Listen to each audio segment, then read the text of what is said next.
આણંદ જિલ્લાના ઉમરેઠ શહેરના વિવિધ વિસ્તારોમાં પાણીજન્ય ઝાડા ઉલટીના રોગચાળાએ માથું ઉચકાતા સરકારી હોસ્પિટલમાં 83થી વધુ અને ખાનગી હોસ્પિટલમાં 150થી વધુ દર્દીઓ નોંધાયા છે। સરકારી હોસ્પિટલમાં બેડ ખૂંટી પડતા દર્દીઓને ગેલેરીમાં બાંકડાઓ પર સુવડાવી સારવાર કરવી પડી હતી। ઉમરેઠ શહેરમાં ઓડ બજાર, દલાલપોડ, ઢાંગપોડ, પીપળિયા, ભગોડ, પંચવટી સહિત વિવિધ વિસ્તારોમાં પાણીજન્ય રોગચાળો ફાટી નીકળતા લોકોમાં ઝાડા ઉલટીના કેસો વધી જતા શહેરની ખાનગી અને સરકારી હોસ્પિટલો દર્દીઓથી ઉભરાઈ ગઈ છે।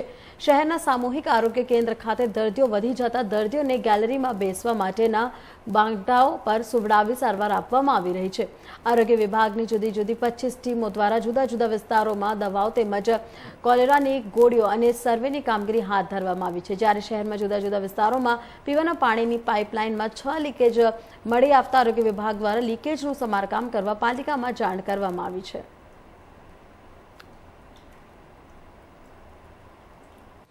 ગઈકાલથી અમને ઉમરેઠ શહેરમાં ઝાડા ઉલટીના કેસો બનવા પામેલ છે, જેમાં અત્યાર સુધીમાં કુલ 83 કેસો રિપોર્ટ થઈ ગયા છે અને એમાંથી ટોટલ 25 કેસ અત્યારે દાખલ છે।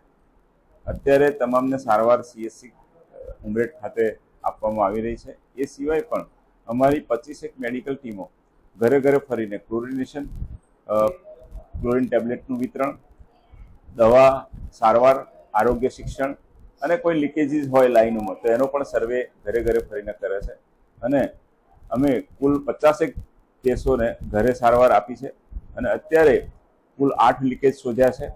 જે 8 લીકેજ અમે નગરપાલિકાને તાત્કાલિક દુરસ્ત કરવા માટે જાણ પણ કરી દીધેલી છે અને હાલ પરિસ્થિતિને અમે કંટ્રોલમાં લેવા અમારી સંપૂર્ણ ટીમ આરોગ્યની કામે લાગી ગઈ છે।